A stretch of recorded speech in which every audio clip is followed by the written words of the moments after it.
often give advice to young adults to help them avoid some of the pitfalls of life. Any advice for those of us who are 40 plus who have already faltered?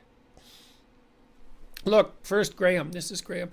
Everybody who is 40 plus has already faltered, but I'm presuming that you mean faltered in a manner that appears to you to be above the average, right?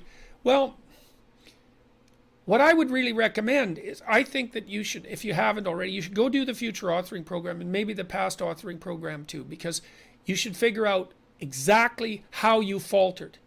Like, what exactly did you do wrong by your own analysis, right? I'm not saying, well, what social rules did you break? Although that's not a bad initial guideline. It's like, so in the self-authoring suite, there's a past authoring module, and it asks you to break your life into 7 epochs, and then to consider the emotionally significant or practically significant events within each epoch, and to detail out their emotional nature and their consequences and so on. And one of the things you might want to figure out is, well, when you say that you faltered, like, what do you mean exactly? And I mean exactly. Go over your life with a fine-tooth comb. This is what Alexander Solzhenitsyn did, by the way, in the Gulag, before he wrote the Gulag Archipelago. He went over his life and said, okay, well, like, where did I go wrong? What did I squander? What mistakes did I make? And what did I do right? So that you can orient yourself now. And then you want to think, and this is why we built the future authoring program, well, look, you got 40 years left, man. So what do you want them to be like? So what do you want to aim at? You know, at least, how are you going to minimize the misery if nothing else? And so you need a plan.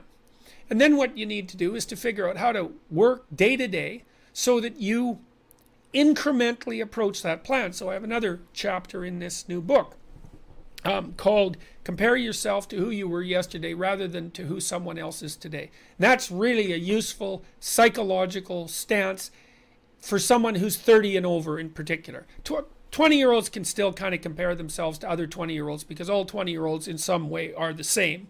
But 40-year-olds are really different from each other, and so are 30-year-olds for that matter. So you might think, okay, well,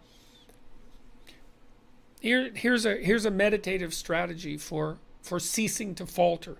You could wake up in the morning, or you could do this at night before you go to bed, and you could think, okay, look, I want to structure my day tomorrow so that when I'm done with the day, my life is in slightly better order than it was when I woke up this morning.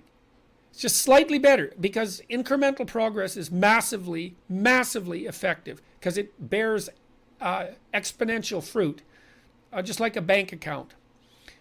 Compounds. Incremental progress compounds with time. So you can get up in the morning and you can think, okay, there's some things in my life that I could put in order today. They're usually things you don't want to do, as I mentioned earlier.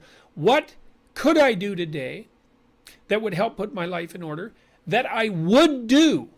And you have to ask yourself. You can't tell yourself. You have to ask yourself, what would you do? And then maybe you have to say, well, or maybe you have to say, under what conditions would I be willing to do something to put my life in further order today? What little reward would I need to give myself? And these have to be questions. You can't like take out the whip and boss yourself around, because you'll find that you're a terrible master and a worse slave. And so you can get a long ways if you look low enough. One of the things Carl Jung said, which I really liked, was that modern people don't see God because they don't look low enough. They don't have the humility. Now, you said that you have already faltered, so it sounds like you've got the humility already intact. So I would say, think about what you want. Think about what you know around you isn't set right, because you'll know.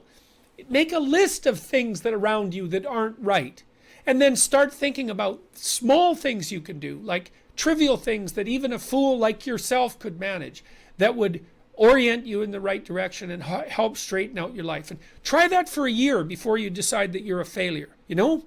Because you'll find that if you put that into practice for a year, that things will be a lot better. And like I said, you got 40 years left, so you're not done yet, man. So the other thing I would say too is, it isn't exactly that I would say forgive yourself, because you know that's just a cliche, but I would say that once you've decided what you've done wrong, and you've put into practice some strategies to rectify that you don't have to beat yourself any more than is necessary for you to learn, which is a good rule of thumb with regards to treating yourself and also to treating other people. So